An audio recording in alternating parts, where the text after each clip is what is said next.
Aking ilawan, bahaging madilim. Kailangan ko na matutunan kung paano tanggapin ang buhay.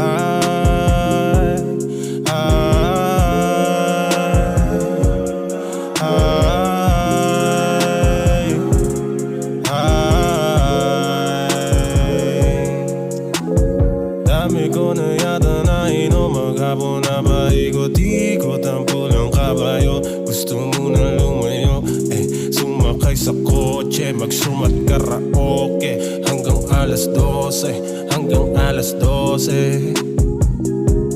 Ang dami ko na nainom, tapos may narinig na tunog.